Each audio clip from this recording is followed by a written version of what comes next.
Lukman here, how are you? Alright, I'll be talking about the Xiaomi Vacuum Mop Pro. But before that, I just want to talk about how we got about deciding to invest in a vacuum robot. I was talking with some friends and we talked about 4 life hacks to make household chores easier. Firstly is getting a clothes dryer.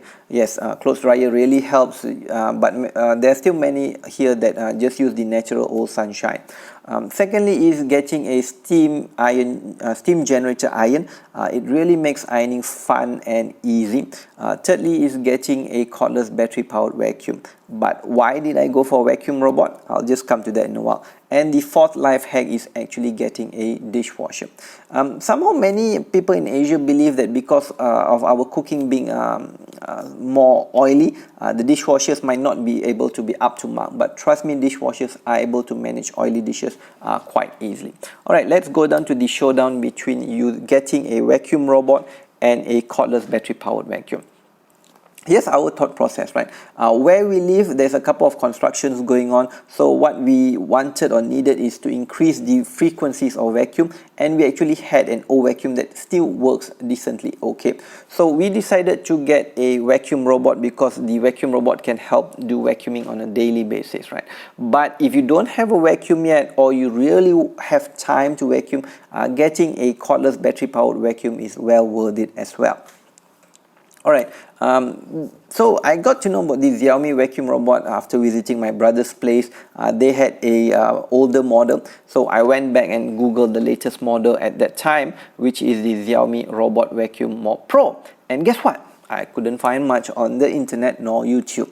I think what's happening is Xiaomi has branded this slightly different in other regions. They call it the Robot Vacuum Mop P. Or I don't know, I keep on seeing this robot word coming along as well. So as you can see on Xiaomi's own official website on Lazada and Shopee, they call it the Robot Vacuum Mop Pro. But when the packaging arrived, it's actually called the Vacuum Mop P. So guys, yeah, it is the same thing. And on a side note, I've got some preference between Lazada and Shopee, but that's probably another YouTube video. Okay, so one of the key plus points is getting a vacuum robot is it creates excitement in the family. My son was really excited. He said, "Dad, let me help you unbox it." Right, so here he is helping me unbox. When we unbox, the robot vacuum is pretty compactly put into the box, and you will get the manual, which is pretty basic to me. You'll get 2 side brushes, one is a spare, and a vacuum mop, a mop pad. Then I went, where's the other accessories? So the other accessories are somehow neatly hidden and packed. You get the charger, the 2-in-1 compartment for vacuum and mop, and also an additional moist mop pad. So they have a wet mop pad and a moist mop pad. If any of you know the difference, please tell me. Okay, Xiaomi has taken the initiative to print important information on the vacuum compartments as well, but the contrast is pretty poor. I could only read it in direct sunlight. Alright, here my son is again very eager to help me set up this vacuum robot. So yeah, I really think if you get the vacuum robot, probably your children will help you turn it on, figure out how to use it on the app and turn it on as well. If you get the cordless vacuum, probably they'll help you but might not be willing to help you vacuum the house every day. Okay, let's go to the performance or the initial review of the Xiaomi Robot Vacuum Mop Pro. You know, a lot of people say the vacuum robots are not good in getting dust at nooks and corners, and that is quite true. But one thing people forget to mention or notice is that the robot vacuum works better in narrow, long places, for example, under your bedroom. If you use a conventional vacuum, right, firstly, it's very hard to angle the vacuum handle under the bed, and you can't really see the dust because it's quite dark and you've got to really bend over. So the vacuum robot performs better here. Here, the picture, the vacuum hasn't actually completed vacuuming, but you get what I mean.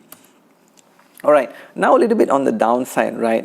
If your bathroom doors are open, the vacuum robot will end up inside the bathroom and start to vacuum your wet floors as well, unless you have set it up in the app as a no entry border. Okay, on levelness, right, the vacuum does face some challenges. It is able to easily climb up some gradient and come down, but in this example, right, because it went up the base of the fan, and when it came down, it got stuck or wedged between the base of the fan and the my bed frame, and it got stuck. The plus point is it did give me an audible warning and also send me a notification via the app, so it's really worth getting the app link to the vacuum. Another scenario I have is my hall is a little bit higher and the kitchen is lower, right? So you've got something like this. The vacuum can easily go into the kitchen and do the vacuuming, but then it's stuck. It cannot get out. So that's a slight downside of the vacuuming. So probably for normal vacuuming, you tell it not to go into different areas, and then you have to manually move it. Okay, and here's an added feature or functionality of the Xiaomi Robot Vacuum Mop Pro. It has towing services. Yes, it was towing my floor mat. Okay, I had two instances here. One, a cloth was stuck in the vacuum's brush. That Xiaomi performed pretty well. It sent me a warning saying there's an issue. I checked and I took out the cloth. But for this case, I don't think the Xiaomi robot actually realized that it had some baggage tugging along it as well. Because of these reasons I mentioned, I personally am not that confident or comfortable to let the vacuum run on its own when no one is at home. If you really want to get the vacuum working on its own when no one is around, make sure you close all doors that you don't want it to access.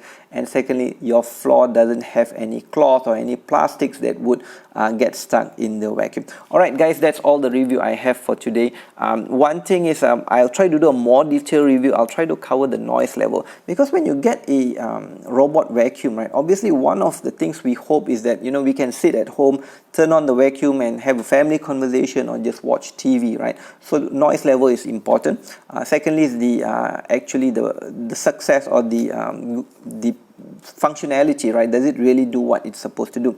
Thirdly, I'll talk a little bit more on other cons that we came to know about or experience.